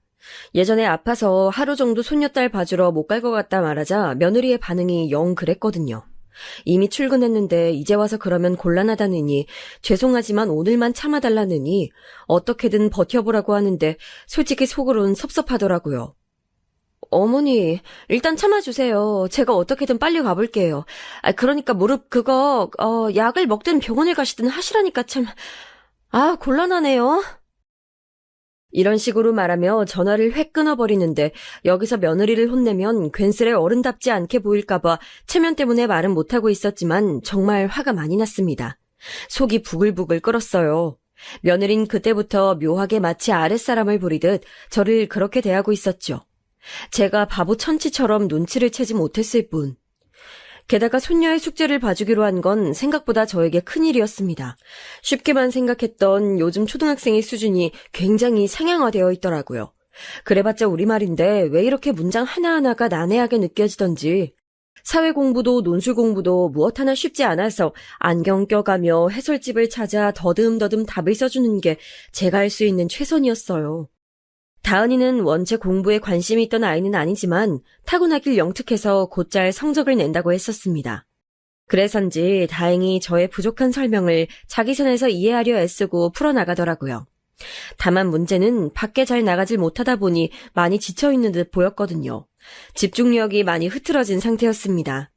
문제 하나를 푸는 건 금방 해냈지만 그 다음 문제로 가는 게 어려워 보였어요. 나중엔 공부와 전혀 상관없는 자꾸 쓸데없는 질문을 하면서 일부러 시간을 잡아먹더라고요. 저에게도 참 버거운 시간이었습니다. 공부해야지, 응? 나 놀고 싶단 말이에요. 할머니 나 간식 만들어주면 안 돼? 간식 만들어줘요. 간식은 나중에. 공부 먼저 해야 돼. 싫단 말이야. 공부 지겨워. 맨날 하는 게 공부인데. 딴 거 하면 안 돼요? 할머니 제발 한 번만. 달래는 것도 한계가 있지 손녀와 이런 입씨름을 지겨울 정도로 하고 있으니 저도 체력적으로 정신적으로도 지치더라고요. 이래서 교육이 어려운 거구나 하는 깨달음도 문득 들었고요. 집에만 오면 녹초가 되어 쓰러지는 절 보던 남편은 그렇게 힘들면 그만두라는 말을 하기도 하는데 전 그럴 수가 없어 고개를 저을 뿐이었습니다. 그러다 하루는 그런 일이 있었어요. 숙제 검사를 하는 날이었는데 갑자기 문제집이 없어졌다는 거예요. 집안에서 잃어버린 건 아니고 마트 다녀오는 길에 떨어뜨린 것 같다는 말도 안 되는 얘기를 하는데 황당하더라고요. 얘가 하기 싫은 건지 정말 잃어버린 건지 모르겠고 그 와중에 며느리가 뭐라고 할지 내심 걱정이 들던 제 모습이 처량해서 웃음이 나기도 했습니다. 일단은 괜찮다며 새로 사면 된다고 아이를 진정시키고 저녁 준비를 했어요. 음식 재료를 가지러 베란다 쪽에 갔더니 글쎄 환기구 뒤에 문제집을 꽂아뒀더라고요. 손녀에게 물어보니 대답을 못하더라고요. 그런데 이상하게도 숙제는 다 해둔 상태였어요. 왜 숨겼는지 솔직히 말해주면 엄마 아빠한테는 비밀로 하겠다고 약속하니까 그제야 한마디 하더라고요. 그냥 보여주기 싫었어요. 잘하든 못하든 어차피 엄마는 더 열심히 하라고만 하니까. 그 말을 들으니 나도 어른으로서 할머니로서 잘한 거 없다 싶더라고요. 며느리 말만 듣고 아이와 교감 없이 기계적인 검사만 해왔으니까요. 그 당일날 퇴근한 아들에게 이 사실을 말했고 아들은 알겠다며 고생이 많았겠다라고만 했어요. 그 뒤로는 아이의 자율성에 맡기고 크게 건드리지 않았어요. 그러자 아이도 오히려 마음 편히 공부하고 더 열심히 노력하는 것 같더라고요. 혼자서 잘하는 아이인데 내가 너무 몰라줬나 싶어 미안하기도 대견하기도 했어요. 그러다 일은 평화로울 것만 같던 어느 날 갑자기 터졌어요. 일찍 퇴근하여 집으로 돌아온 며느리가 어두운 표정으로 제게 잠깐 얘기를 하자고 하더라고요. 전 뭔 일이 있나 싶어서 걱정이 돼서 무슨 일이냐고 물었습니다. 며느리가 말하길, 어머님, 다은이가 새로 신청한 수업 성적이 나왔거든요? 근데 평소보다 한참 못 미치게 나왔어요. 어떻게 된 일일까요? 그래? 아유, 난 나름대로 한다고 했었는데 운이 안 좋았나 보다. 아, 이제 알겠어요. 어머님의 그런 안일한 태도가 다은이한테 악영향을 준 것 같네요. 지금 다은이 또래에 도태되면 중학교, 고등학교까지 고생이에요. 어머님도 그러셨잖아요. 애들 어릴 때 교육이 중요하다고. 전 너무 당황스럽고 황당했지만 이번만큼은 그냥 넘어가면 안 되겠다고 생각했어요. 민정이 너 말 참 그렇게 한다. 다은이도 열심히 했고 나도 몇 시간 더 늦게 가면서까지 하나라도 더 봐주려 노력했어. 근데 나한테 돌아오는 말이 고작 악영향을 준다 만다는 얘기니? 좀 실망스럽구나. 과정은 결국 결과를 보여주기 위해 존재하는 거예요. 나름대로 애쓰셨는지는 못 봤지만 결과는 이렇게 봤잖아요, 제가. 다은이한테는 과정도 중요해. 그리고 집 바깥으로 나가는 것도 제한하면서 너무 공부에만 매달리는 거 좋은 거 아니야. 애가 갑갑할 텐데 주기적으로 숨은 쉬게 해줘야지. 전 그러고 있어요. 죽이라는 게 사람마다 기준이 달라서 그렇지 최대한 합리적이고 이성적으로 말씀드리려 했는데 어머님께서 감정적으로 나오시니 섭섭하네요. 이렇게 된 마당에 전으로 상황이 돌아갈 순 없으니 변화가 필요할 것 같긴 해요. 무슨 변화? 용돈은 기존 50만 원에서 45만 원으로 줄일게요. 이해해 주실 거죠? 뭐라고? 어머니 하실 몫을 제대로 못 해내셨으니 줄여야죠. 그에 맞게 돈도. 왜요? 불만이세요? 순간 머릿속 피가 거꾸로 쏟을 듯 말문이 막히더군요. 아무 말 못하는 제 모습을 보더니 시간이 늦었으니 이만 어서 집으로 돌아가라고 말합디다. 어떻게 사람이 그럴 수 있나요? 제가 가정부도 아니고 선생도 아니고 저렇게 많은 일을 떠안기고선 자기 마음에 안 든다고 돈을 깎느니 마느니. 액수가 문제가 아니라 저를 마치 아랫사람 보듯이 깔보는 태도에 기가 막혔어요. 더 화가 나는 건 제가 그 자리에서 이렇게 말하지 못한 게 스스로도 천치처럼 느껴졌단 거예요. 나이를 허투루 먹었다는 생각에 마음이 아려서 그날은 아들 동네에 있는 놀이터에서 한참을 앉아있다 왔어요. 제가 연락이 안 되자 딸아이가 찾으러 왔더라고요. 무슨 일 있냐고 물었지만 대답을 할 수가 없었습니다. 그날은 딸아이 손을 잡고 집까지 걸어왔던 것 같아요. 그리고 다음 날 며느리에게 전화해서 이제 그만 가겠다고 일렀습니다. 가서 괜히 더 일을 만들고 싶지도 않았고 이 이상 며느리와 갈등을 빚고 싶지도 않았으니까요. 아무튼 그렇게 알아라. 난 무릎도 안 좋고 좀 쉬어야겠다. 하지만 며느리는 이미 자기가 출근했는데 어떻게 이제 와서 그러냐며 노발대발 하더군요. 목소리를 듣는 것만으로도 이미 머리가 깨질 것 같아서 전 그냥 전화를 끊어버렸습니다. 솔직히 어제 일을 생각하면 번호를 차단이라도 하고 싶었지만 그것만은 일단 꾹 참았습니다. 그리고서 아들에게도 전화하여 똑같이 말했습니다. 그만두겠다고. 그러니 가정부든 과외 선생이든 고용해서 다은이 부족함 없이 잘 키우라고. 그랬더니 아들이 하는 말도 가관이더군요. 엄마도 힘든 거 아는데 이렇게 갑자기 그만두면 어떡해. 지금 내 상황에서 어떻게 사람을 고용해서 써. 최소한 어느 정도 시간은 줘야지. 다은 엄마도 일 시작한 거 알잖아. 엄마만 편히 쉬겠다고 너무 이기적인 선택하는 거 아니야? 사람? 그럼 난 사람도 아니니? 난 네가 언제고 값싸게 갖다 쓸 수 있는 물건이라는 거야? 그런 말 아니잖아, 엄마. 나랑 애엄마랑 우리 다은이 생각해서 한 번만 봐줘. 아이, 그리고 솔직히 말해서 엄마 뭐 그렇게 힘들지도 않잖아. 애 몇 시간 봐주는 게 뭐가 힘들다고. 우리 다은이가 엄마 힘들게 해? 그런 것도 아닌데 왜 못해주겠다는 건데. 그만해라. 너랑 며느리는 내 생각 요만큼도 안 하는데 내가 왜 너희 생각을 해야 하니? 기가 차다. 진짜 이기적인 게 누군데? 이만 나중에 통화하자. 여태껏 나를 이해하고 위해준다 생각했던 아들도 결국 자기 가족만 생각하는 이기적인 아비이고 남편이더라고요. 아무리 그래도 내 아들인데 싶다가도 마음 약해지고 싶지 않아서 그 이후로 따로 연락하지 않았습니다. 그게 더 마음이 편하기도 했고요. 그런데 아들 내외도 연락이 없더라고요. 내가 선택한 일이지만 참 마음이 씁쓸하고 아팠어요. 하지만 이 또한 그러려니 했습니다. 당장은 내 마음부터 생각하고 존중하자 하면서요. 그 후로 제 상태가 걱정됐는지 둘째 딸아이가 집으로 자주 찾아오곤 했어요. 엄마, 요즘 너무 울적해 보여. 엄마답지 않게. 이거 좀 먹어봐. 내가 용한 한의원에서 지어왔어. 고맙다.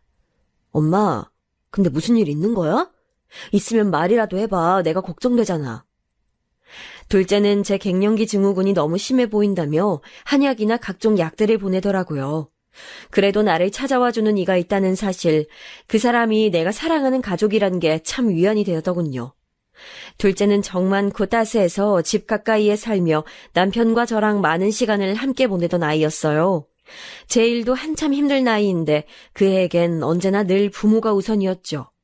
엄마 혼자 여행 갈 거면 꼭 자기도 끼워달라고 애교를 피우던 아이. 그런 애가 혹여 심하게 걱정할까봐 아들 집에서 겪었던 얘긴 하지 않았습니다. 괜히 또 남매 간의 사이 안 좋아질 일도 만들기 싫었고요. 아마 이걸 들으면 둘째 또한 길길이 날뛸 게 뻔했습니다. 그런데 어느 날 딸아이가 저에게 이상한 말을 하더라고요. 그리고 그 말은 불씨가 되어 아주 큰 사건을 일으키고 말았습니다. 모든 걸 뒤집을 사건이었죠. 딸은 아들 내외랑도 스스럼 없이 가깝게 지내는 사이였거든요. 그도 그럴 게 며느리와 딸아이는 또래에다 방송작가로 일하고 있는 딸이 같은 직종에 있는 사람이라 반갑다면서 며느리가 많이 챙겼어요. 우스갯소리로 자기도 같이 일할 수 없겠냐면서요. 그래서 결혼 직전에 셋이 자주 만났었다고 하더라고요. 후에 며느리의 깐깐한 성격이 자신과 맞지 않다며 딸은 거리를 두는 것 같았지만요. 근데 알고 보니 딸이 그 며느리와 함께 동업한다던 동료와 가까운 친구 사이더라고요. 이번에 SNS를 살펴보다가 동료와 며느리가 함께 찍은 사진을 보고 딸이 놀라서 연락을 했대요. 자기 새언니랑 같이 일하는 거냐고 물으니 그렇다대요. 무슨 일을 하냐고 아무 생각 없이 물어봤더니 그 동료가 말하길 블로그 알바와 댓글을 다는 작업이라고 하더군요. 정말로 제 생각과는 전혀 다른 일이었어요.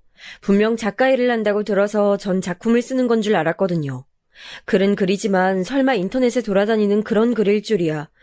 찝찝했지만 그 이상 더 깊이 들어가면 며느리의 사생활이니까 묻진 않았습니다.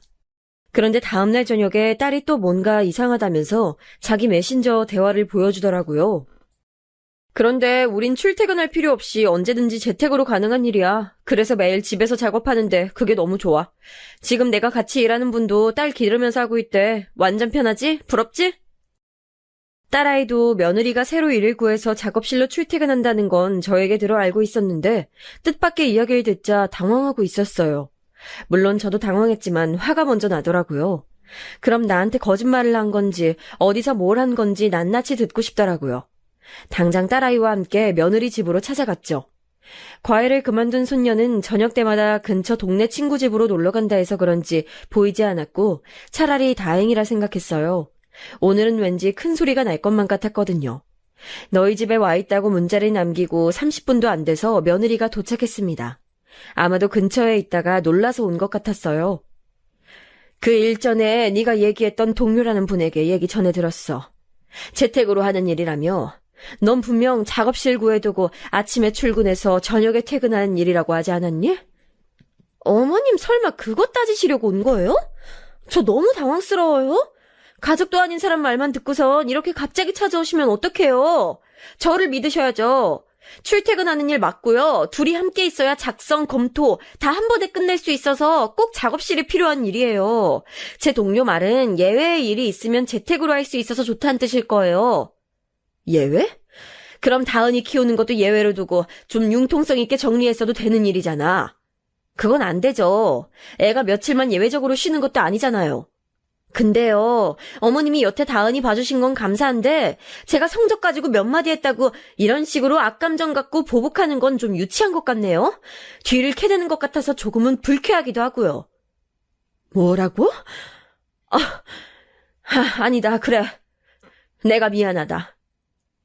전 제가 잘못 들었나라는 생각으로 오히려 오해여서 잘 됐다고 여기며 돌아가려고 했어요.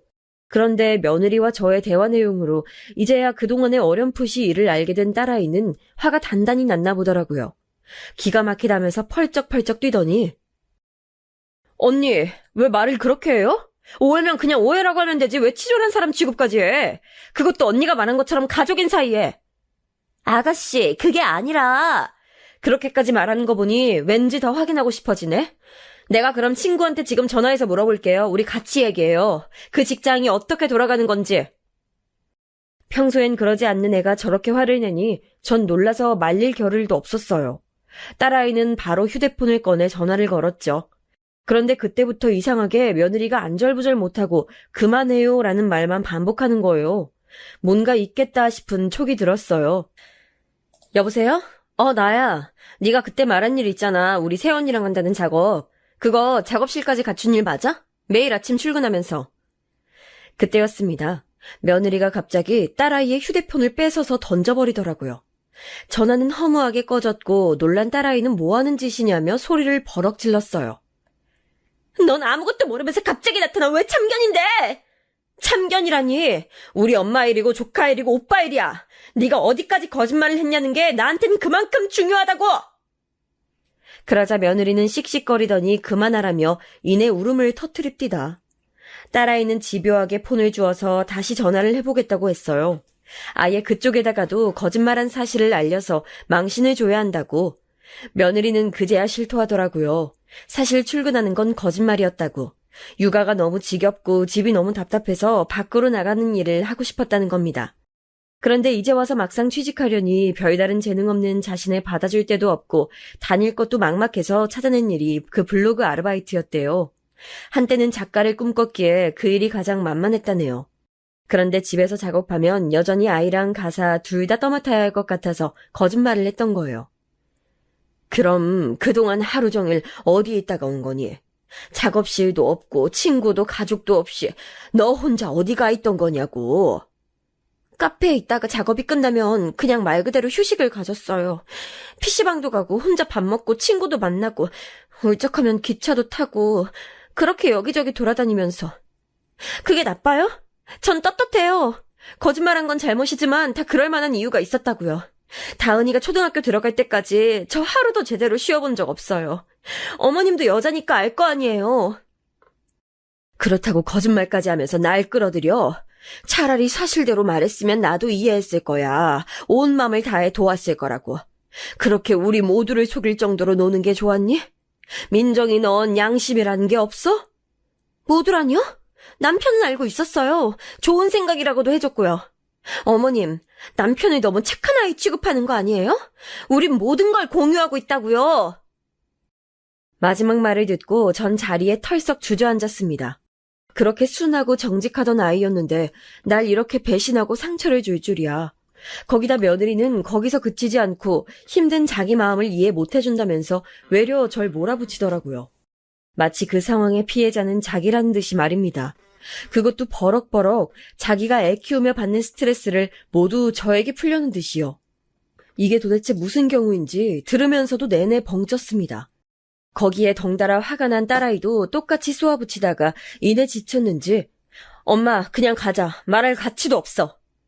하며 딸아이는 그냥 가자면서 저를 이끌고 밖으로 나왔습니다. 그리곤 딸의 차 안에서 한참을 울었어요. 그때 마음은 그냥 저만 포기하면 될 일처럼 느껴졌습니다.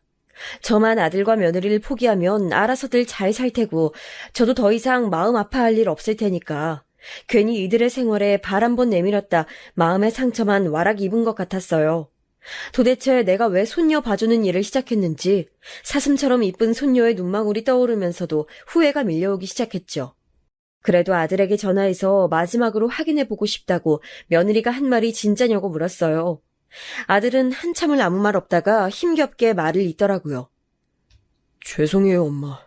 그치만 엄마와 아내 사이에서 갈등이 없게 만드는 게 내 일이라 생각했고 아내가 말한 계획이 모두가 평화로운 방법이라 생각했어. 엄마가 그렇게까지 힘들어할 줄 몰랐고 와이프가 그렇게까지 많은 일을 떠넘길 줄 몰랐다고. 그럼 그렇게까지 할 줄은 몰랐을 때, 그 모든 일을 알았을 땐 엄마에게 사실대로 말할 수 있었잖아. 어떻게 너까지 나를 속여? 죄송해요. 지금은 이 말밖에 못하겠다. 일단 진정하시면 나중에 찾아뵙고 사과드릴게요. 이해해주세요. 그럴 필요 없어. 이제 너희는 내 인생에 없는 셈 치면 되니까. 집에 돌아가서 남편에게 이 일을 말했고 남편은 길길이 날뛰었어요. 어떻게 자식놈이 돼서 그럴 수가 있냐며 아들을 죽이러 가겠다는 걸 간신히 말렸어요. 정말로 내뱉은 걸 실천할 사람이기도 해서요. 그 순간 전 이제 정말로 쉬고 싶다는 생각이 간절했고 가지고 있는 모든 게 짐처럼 느껴졌어요. 제가 가진 책임감, 임무, 정 등을 내려놓고 싶었죠.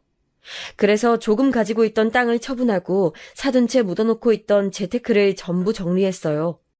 그랬더니 서울 근교에 가게 하나 차릴 돈은 되더라고요. 그래서 돈을 넣어둔 통장을 그대로 딸아이에게 줬습니다. 그동안 저 대신 많은 일을 치러내느라 고생했기도 했고 방송작가 일이 힘들어서 괴로워하는 모습을 여태 가까이서 보았기에 숨쉴 구멍이 될 일을 만들어주고 싶었어요.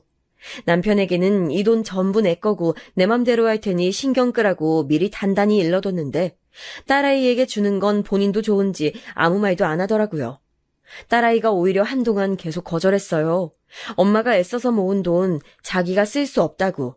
그렇지만 제가 내내 설득하여 결국 받았고 카페를 하나 차리기로 했더라고요. 엄마, 고마워 정말로. 나 잘 운영해볼게.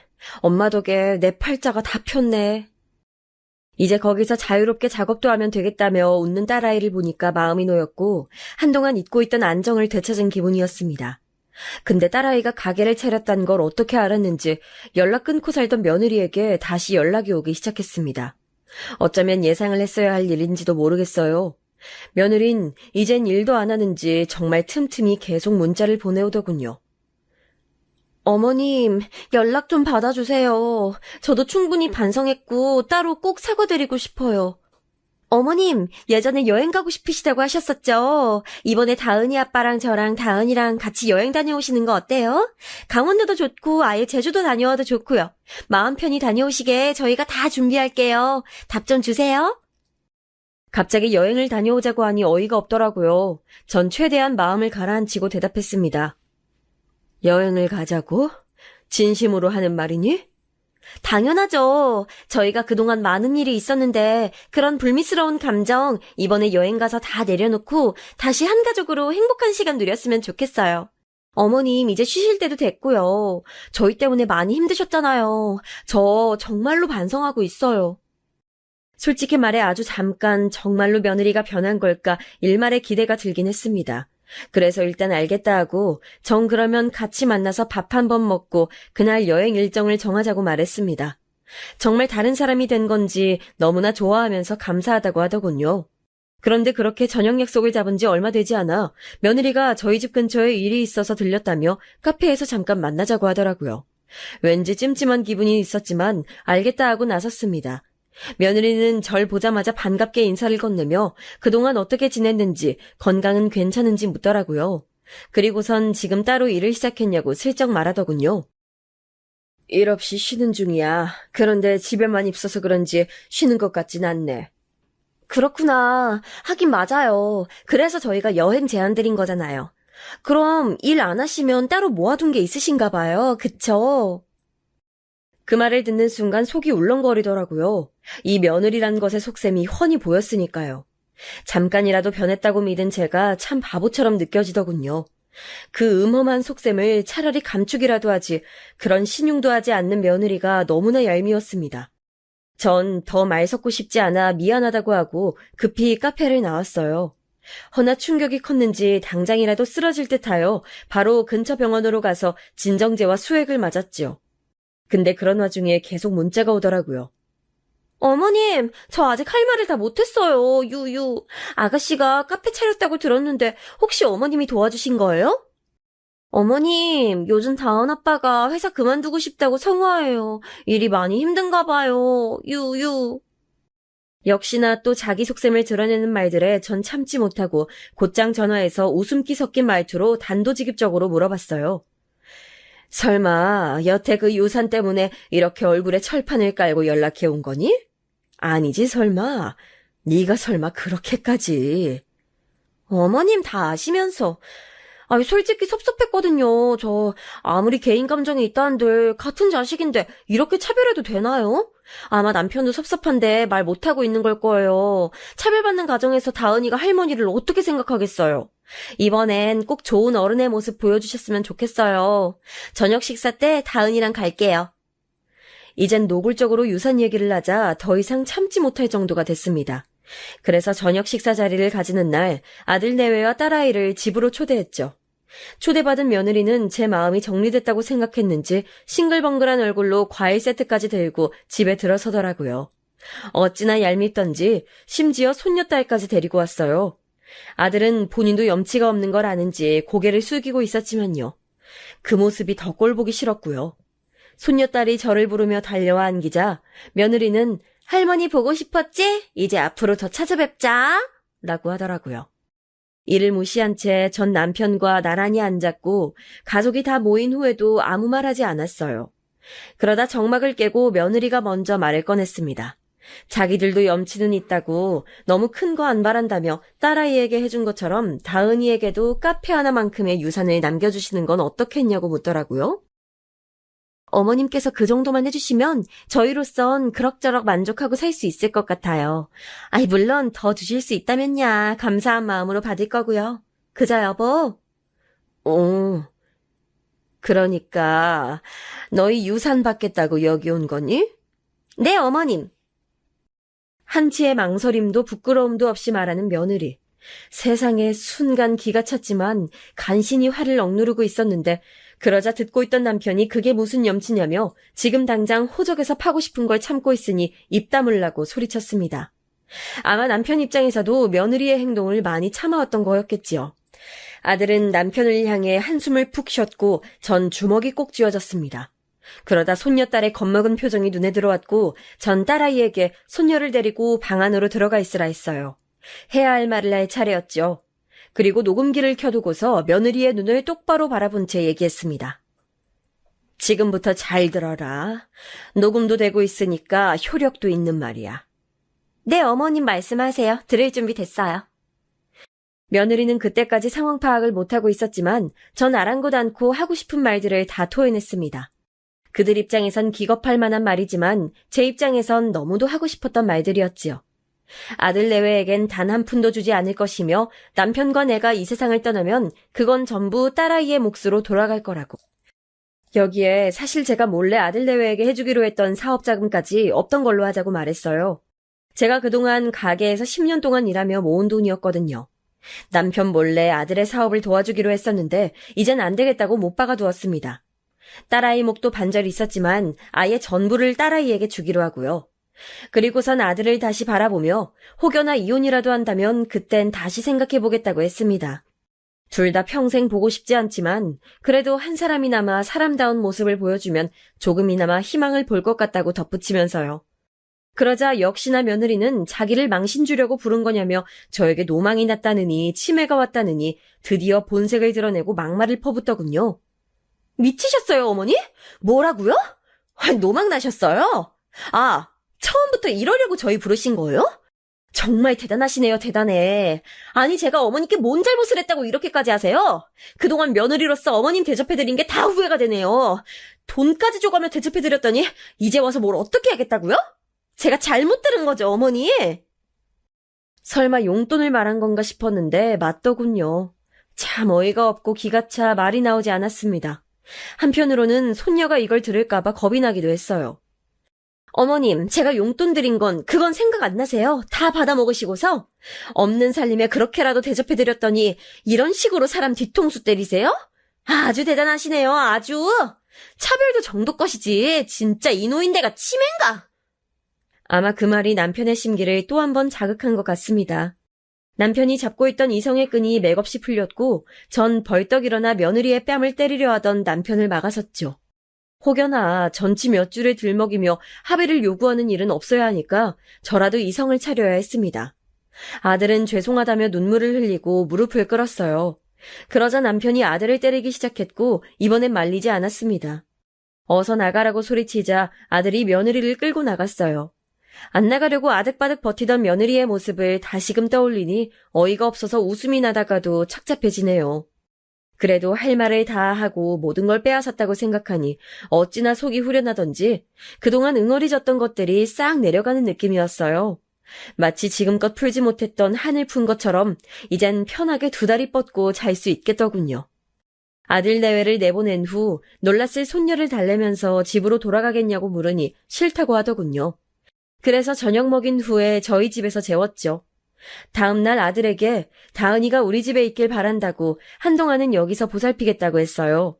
아들은 자기가 와이프에게 단단히 말해두겠다며 고맙다는 말과 함께 전화를 끊었습니다. 비록 그 후로도 계속 며느리에게 수많은 부재중 전화와 문자가 와 있었지만요. 치매 걸린 노인네라는 발언부터 시작해서 온갖 입에 담지도 못할 막말들이었습니다. 심지어 손녀딸을 데리고 있는 것도 잘못된 일이라며 신고를 하겠다고 하더라고요. 며느리의 본성을 제대로 알 수 있는 말들이었고 정말 이제 저 역시 며느리와는 눈도 마주치고 싶지 않았습니다. 그래, 어디 한번 마음대로 해봐라. 그 말만 하고서 완전히 번호까지 차단시켰습니다. 그렇게 폭풍 같은 시간이 지나가고 그 일이 있은 지 벌써 1년이 지나갔습니다. 전 이제 곧 남편, 딸아이와 제주도 여행을 준비하고 있어요.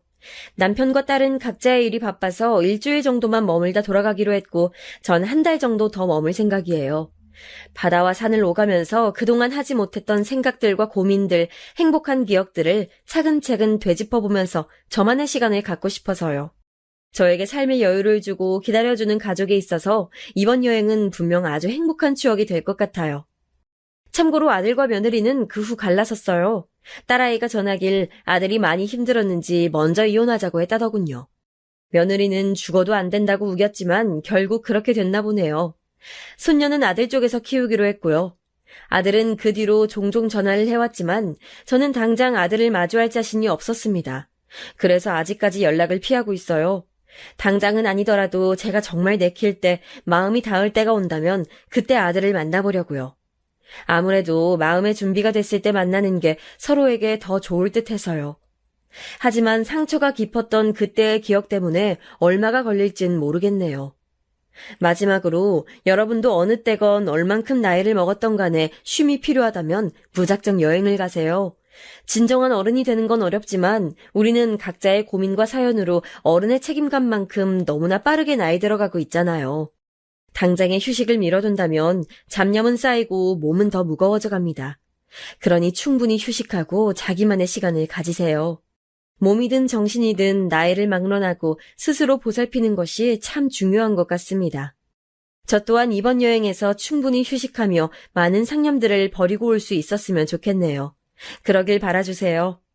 넋두리 같은 글이었지만 마지막까지 긴 글 들어주셔서 감사하고 들어주신 분들 모두 하루하루 행복함과 평안이 넘치는 그런 하루 되시길 바랍니다.